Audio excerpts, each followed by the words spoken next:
What is going on, guys? Bingo here. I'm with the Dual Factor for episode 29 of X-2 Drop, our weekly Yu-Gi-Oh podcast we do, talking about anything and everything that happens in the game. So this weekend, I know we had two YCSs and some crazy stuff happened, but we're going to be talking about that probably next week after the hype kind of fizzles out and we figure out what exactly happened, especially in North America. This week, we wanted to talk about what makes good legacy support. And as you guys can see on the thumbnails, if you're on YouTube, I got Dark Magician and Blue Eyes, and there's a bajillion other options. I just didn't put them on there. So what we want to talk about is the idea of legacy support, some examples of good and bad legacy support and why, as well as, what could have been different, what we would like to see for certain archetypes, so on and so forth. We got about 30 minutes of this, so Joe, this was your topic idea. Why did you want to talk about it in the first place? Legacy support's one of those things that you'll see in a lot of card games. Magic's one of the big ones where they have big legacy formats and stuff like that.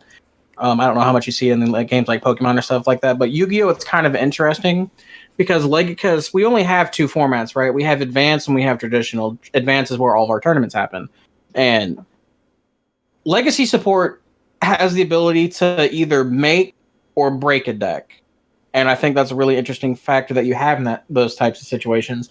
And then there's legacy support that's good, but doesn't make a deck meta or anything like that. So I thought it was really interesting to talk about the different types of legacy support you'll see in our card game. Yeah, and that's one thing I want to preface our discussion with is there is good legacy support in non-meta decks. Because just because a card comes out like Fire Fist Eagle, right? It's super good card, but it didn't make the deck like a tier 1 deck, and that's fine. That's not every deck has to be meta to get good support. Also, what I wanted to say was the good thing about legacy support is people just enjoy it because you play an old deck like Blue Eyes or Fire. You were super hyped for the Fire Fist support, and that's because you just like the deck and you like the mechanic, and it either came out a long time ago and it didn't age well, it didn't adapt to Master Rule 4 very well, and that's just the idea behind legacy support, right? Just to make it more playable, let the deck do what it wants to do and go from there. So let's talk about some examples of bad legacy support and why. So I'll let you take it first. All right, so a big example of bad legacy support. We were talking about one of these decks yesterday, but was the Red Eyes deck, right? Yeah. So it's gotten legacy support out of. I'm trying to remember the set. It was the one before Shining Victors. I like to say it was in the Dark Illusions. I can't remember what set it came out of, but it got a whole new slew of cards. It got Red Eyes Flare Dragon. It got Red Eyes Archfiend of Lightning Skull. I got a fusion card. It got a fusion monster, so on and so forth, right? Yeah. The problem with these cards, though, is although they are new Red Eyes cards, they weren't very good, and they weren't very modernized for today's Yu-Gi-Oh!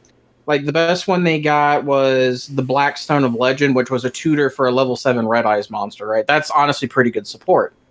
But then they got a fusion spell that, it fuses from that like Shaddoll Fusion, but that's all you can do that turn, right? Yeah, you can sell a card, but who cares? Exactly. Then they got these cards, and then they got 2 Gemini monsters, and you can't use them with the Red Eyes because it's so specific, so on and so forth. They were cards that weren't made for modern Yu-Gi-Oh! They were just made for a Red Eyes archetype. Yes. And then the second wave is this. So Red Eyes it's a culmination of every aspect of bad legacy support. So it has 3 different waves of support.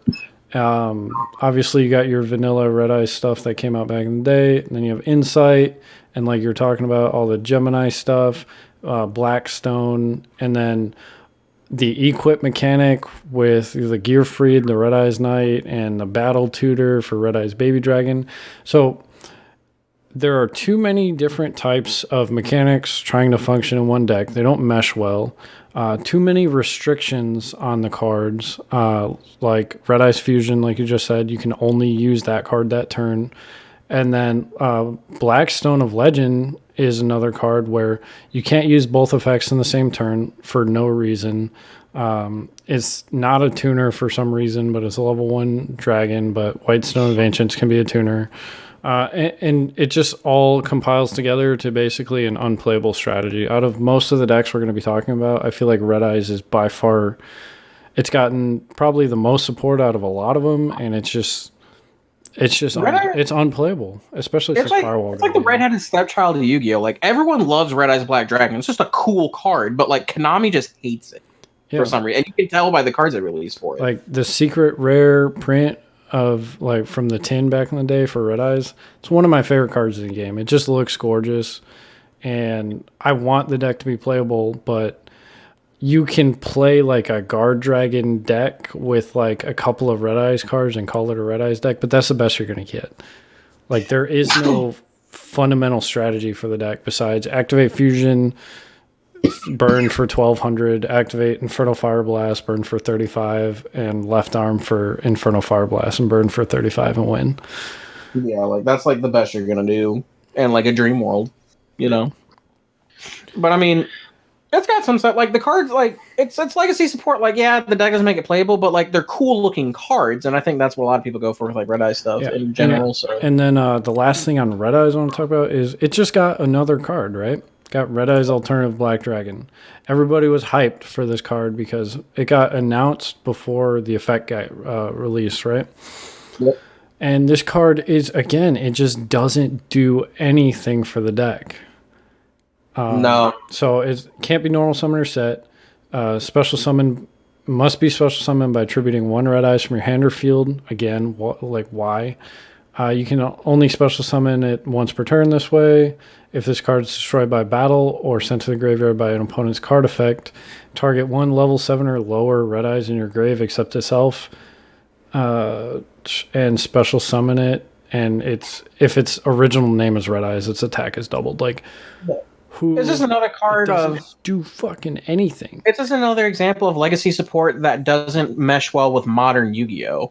It's just trying to mesh with the Red Eyes deck, and like that's cool, but it's just one of those things where like it's not good. This came out in 2019, and because of the name, which can transition us to our next deck, it should be good. Like Blue Eyes Alternative was the best fucking card for Blue Eyes that could possibly happen, right? Like Blue Eyes already it's got a ton more on Red Eyes. We'll get to that in a minute, but this card had so much potential, but I wouldn't even play it. If I was playing Red Eyes deck, I probably wouldn't play this card.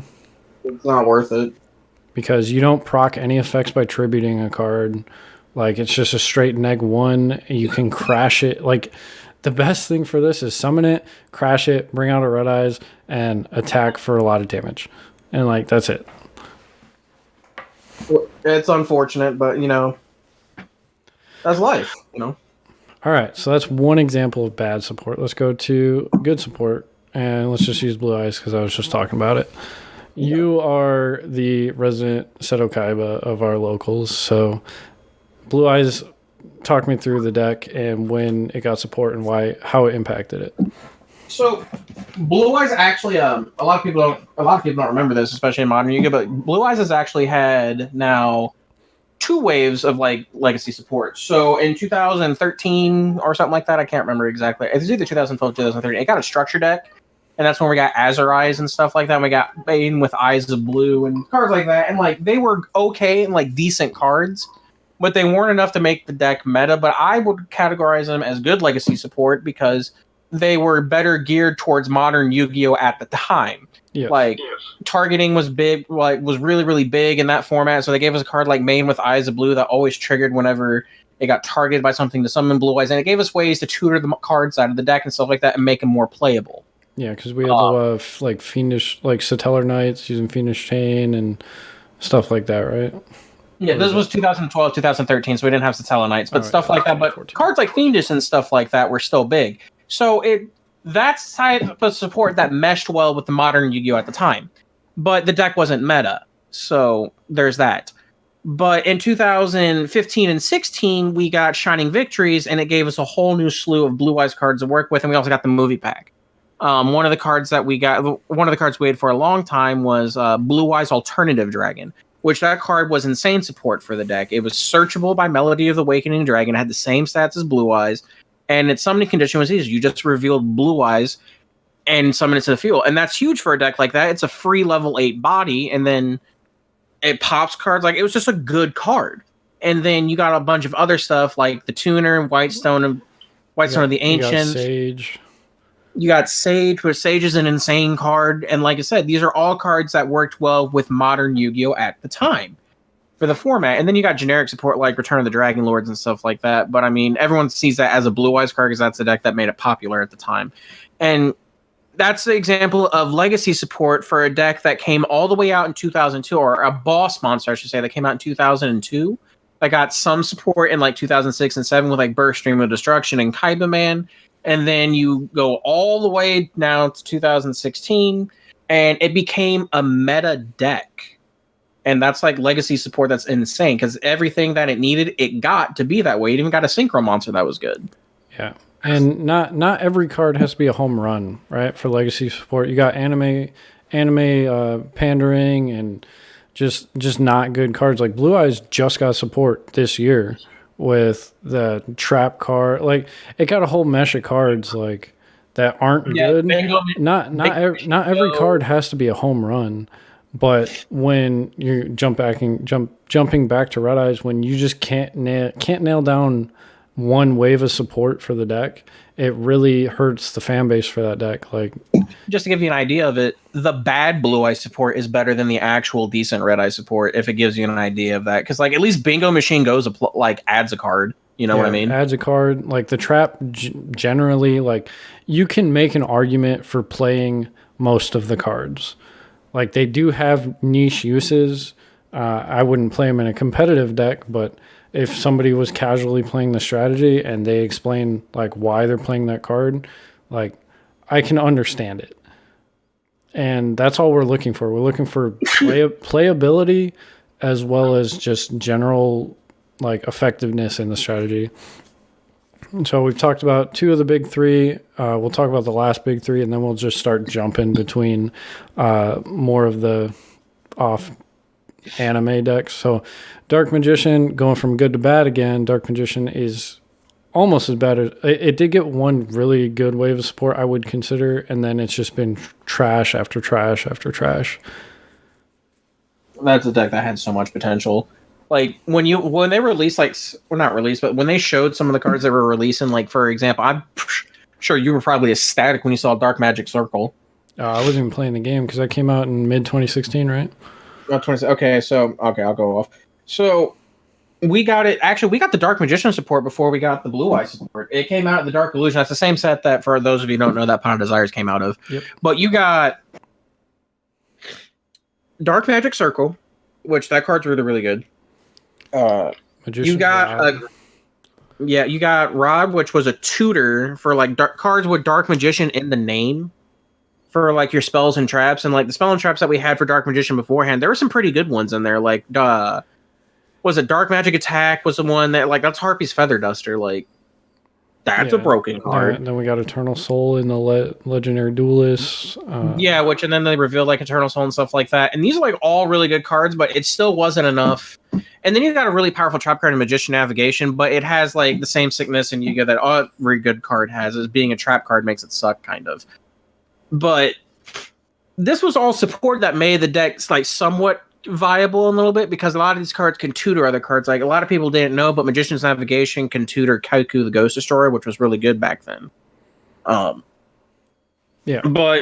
it also suffered from the hindrance that a lot of the cards, like, and you feel this most because you were bitching to me about it the other day, is a lot of the cards that you got in that wave of the set didn't work with some of the new cards, like the Magician of Dark Illusion or something like that. Level 7 one, I can't think of his name. Yeah, that's it. You can't. It can't be tutored by any of the cards other than Magician's Navigation. Like, yeah, from the deck. And yeah, you can proc it on your opponent's turn, but so that card also came out in the fucking same set, the Dark Illusion.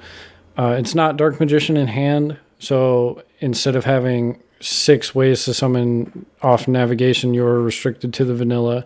So Dark Magician right now is in a place where if you don't see Magician's Rod, like you need 3 to 4 specific cards to go off. And if you don't have those cards, like if you don't summon Rod, hard open one, and then rip the other one off circle or something, like you're not going to play your deck. And what your deck is doing is banishing 1 card on your opponent's turn. That's it.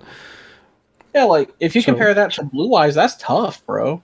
Yep. That is tough. So I would say the first wave of support was actually very good. You had access to Ebon Illusion Magician. Unfortunately, we don't get Magi Magician because the artist doesn't want to censor it.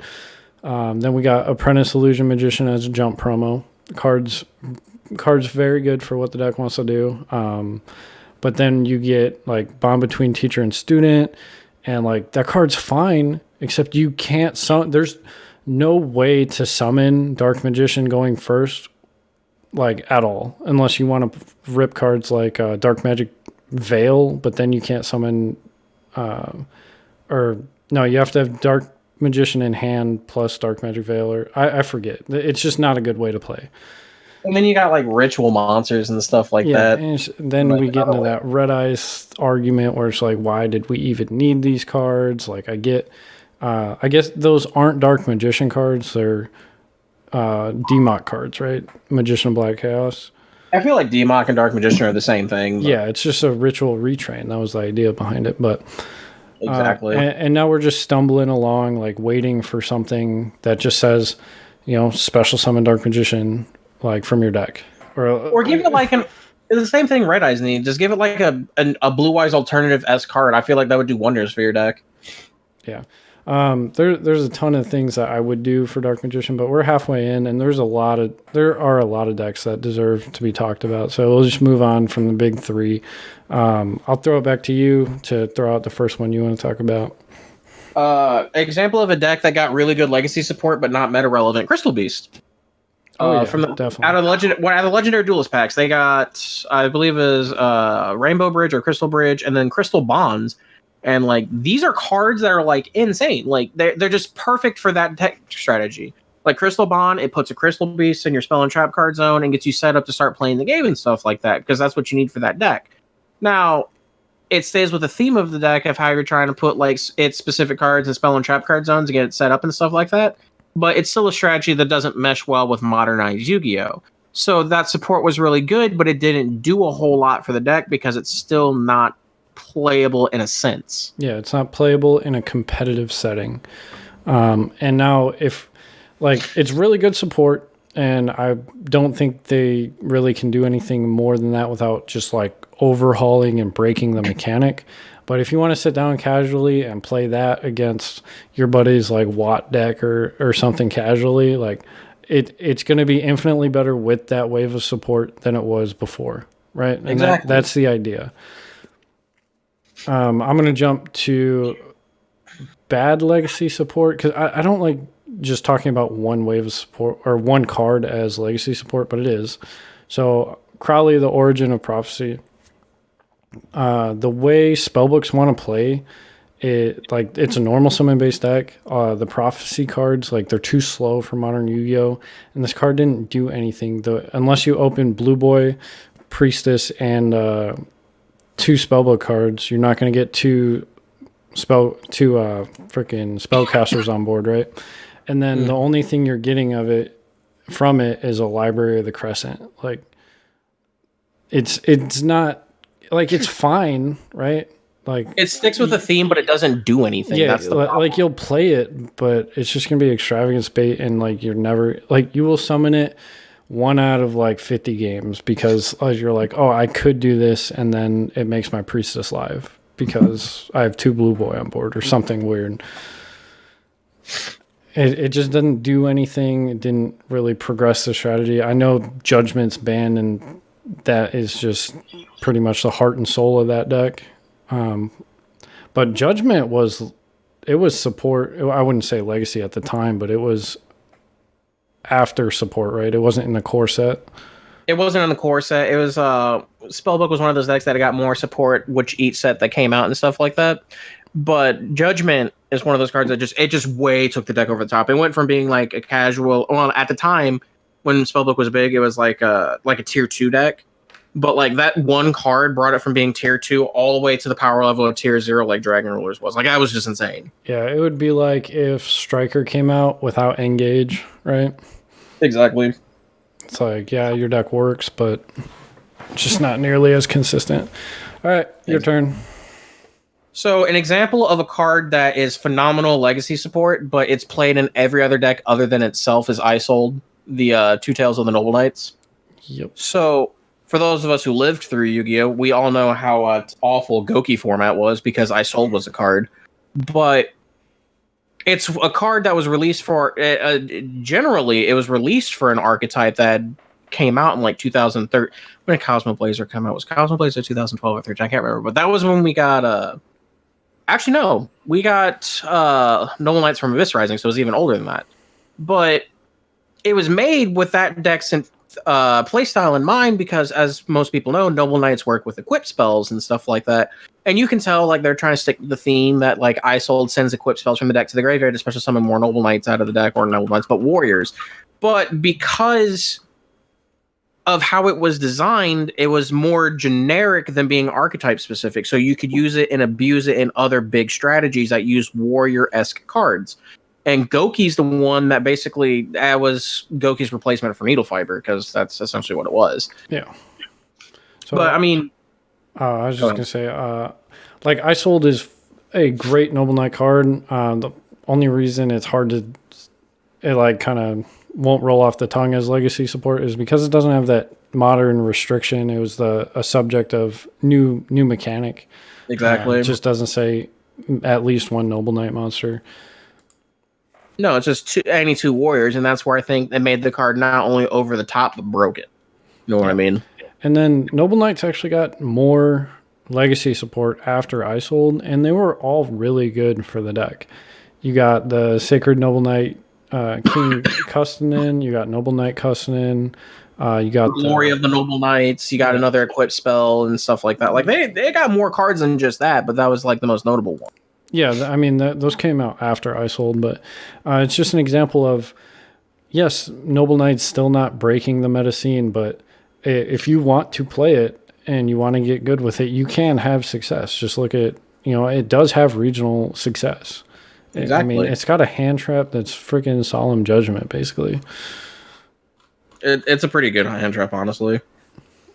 All right. What other decks have legacy support? Oh, I'll probably throw this back to you, but the new Fire Fist cards, right?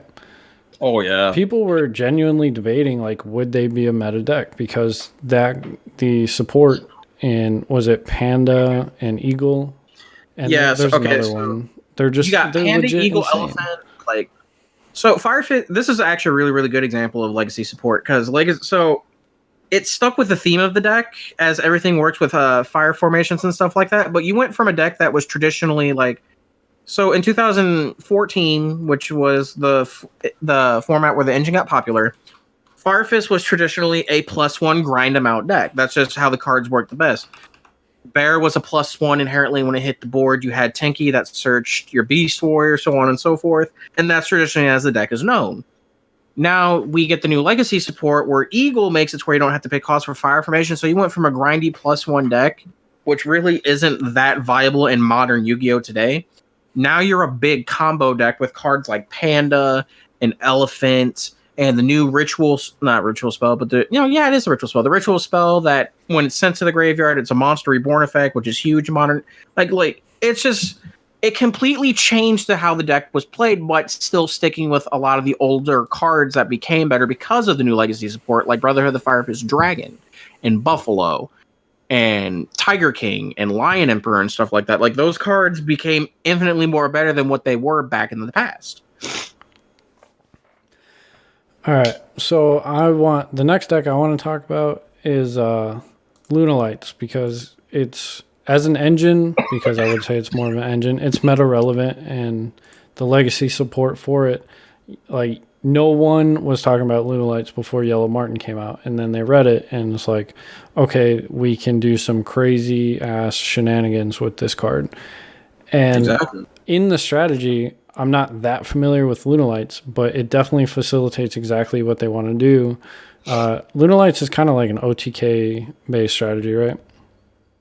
Yeah, with It's like Panther Dancer. Panther Dancer, and then there's some other one that's like 3,500, and then just like they just get real big, real fast, and stuff like that. Like But I know that's generally what the deck does. if you just look up Lunalight combos, yes, they work best with Dangers, but if you look up their combos, like they're legitimately like crazy, and Yellow Martin's in all of them, and that's why at the YCS today, Lunalight Orchest was in the finals. They were playing. We just talked about it. 9 Lunalight cards.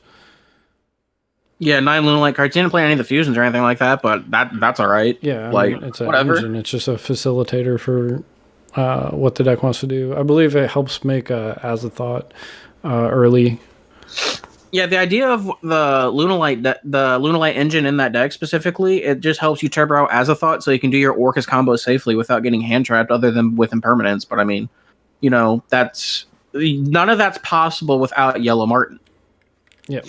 So that would definitely, I'd classify that as good support. So what are some decks, we got like 4 minutes left, what are some decks that you want to see legacy support, or just give me one, and like what you would kind of want it to do? One deck that I would like to see receive legacy support. Come on, let's see. Hero receive some and stuff like that. I'm just trying to think, because it's like a broad topic and there's older. Oh, I know one. Those of you who watch Doug Zeef's channel and stuff like that, you'll probably remember this when he first started YouTube. But Volcanic would be a cool one.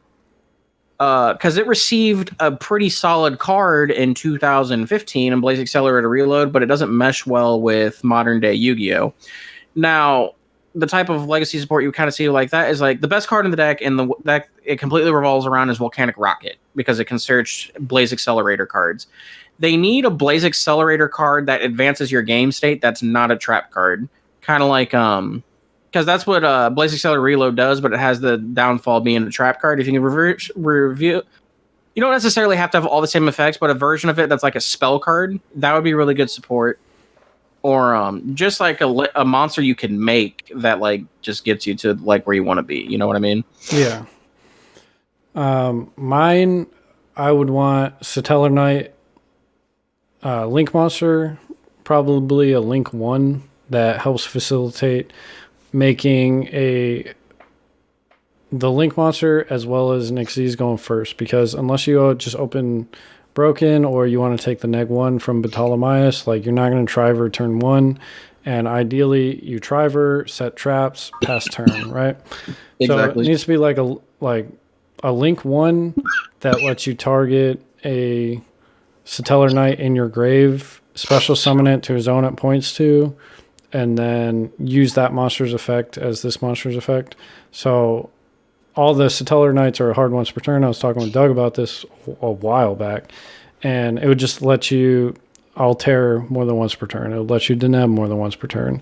And then it just helps kind of what the deck wants to do. And yes, as a Link 1, if you open the Ukulele, Unukali, it's not going to let you do your full, like, make a Link Monster and then an Xyz, but it will fuel your graveyard. It will at least give you some more board presence, and you can play 3 of it. I also think it has to be unaffected by Xyz monsters effects, but that's just one example for me. That's fair.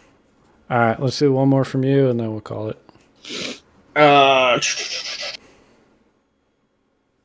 Let's see, because I know Gravekeeper got late legacy support and stuff like that. That's a cool deck, but that's not really like I want to see. I'm trying to think of all this stuff because I have so many cards and stuff like that, and so many decks I've played. I would like to see legacy support for Gadget that doesn't involve just special summoning more gadgets and not being able to do anything with them. That'd be kind of cool. Because we got Platinum Gadget, but I mean, like, that doesn't do anything. All right. What's another deck I want to see? I mean, obviously, I want to see Zoo. I genuinely, like, I talk about Necros all the time. I genuinely want to see one wave of support for Necros, like 1 or 2 cards that isn't Aerial Priestess of the Necros. because that card's fucking. I don't even know why that came out. They're like, we're not going to unban Shrit. You can have this. It does the same thing. No, it fucking doesn't. That's tough. Like a trap that tributes from the deck or some shit. I don't know. That's tough. All right, Joe, you got closing comments? We're at 30 minutes. I would like to see Blackwing support quit being printed. Konami, please stop. We're on wave of like 17 of legacy support for that deck. Please stop. And bring Stratos to 3, and Douglas French has no sauce. Piccolo, you have no sauce. Hey. All right, guys, that has been X2 Drop, our podcast we do. It comes out every Monday at 08 on iTunes or Google Play and 10 o'clock on YouTube on my channel, youtube.com/bingohd, and sometime between Monday and Friday on the Duel Factory's channel, youtube.com/the Duel Factory. Peace out, guys. Okay, bye.